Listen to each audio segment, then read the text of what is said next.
you? Yeah, I enjoy coming down here. I got a lot of family lives down in this area, Central Florida. It's actually where I was born, about 2 hours south of here, and so I'm looking forward to it. Good week, great bowl game.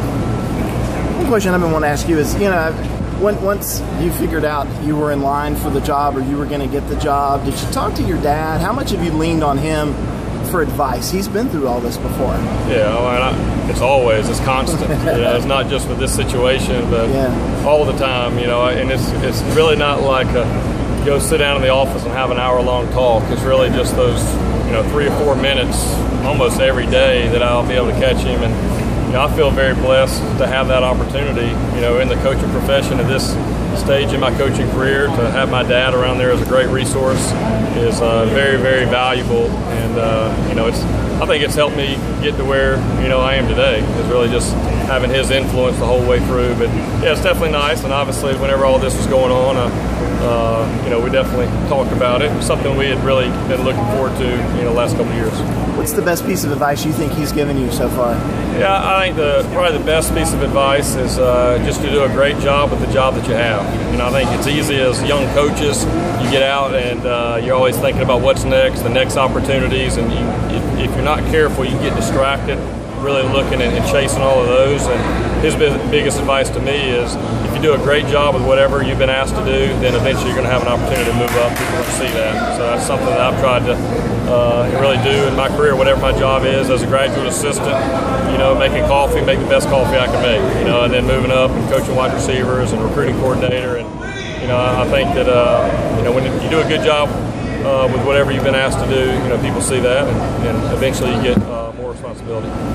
Talking with Tony, the biggest thing with more responsibility is having the support at home. How's Sarah been just not only celebrating this new chapter? Yeah, she's been great, and the advantage that she's had is we dated for 3 years while I was in college, and so she spent a lot of time around my mom.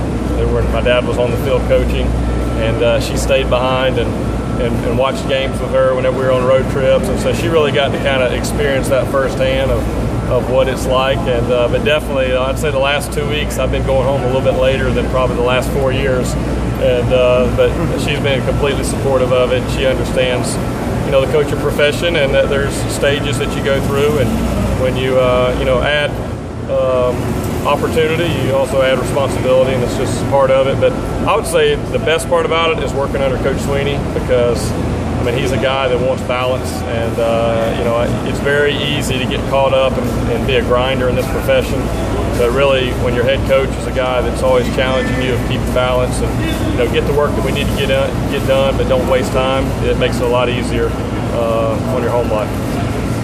What's the tempo like coming back after a couple days off? Yeah, a little bit rusty, as you can expect, just throwing and catching and exchanges and all those things, having 3 or 4 days off. But I think our guys mentally, they had a good practice today. They were focused and ready to get back after it. And we really have had a really, really good week in Clemson bowl practice, and so we just want to continue that up here and be able to go out next Monday and play well.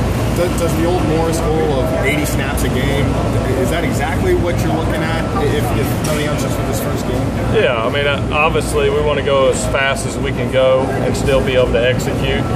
So each game's a little bit different, depending on what they're doing on offense, depending on how your defense is playing, all those type of things. But just as a normal goal for us, 80 plays is where we feel like we should be able to hit each week. And some weeks you may be able to get up to 90, and some weeks you may only get in the 70s. But I think 80 is definitely a reasonable goal.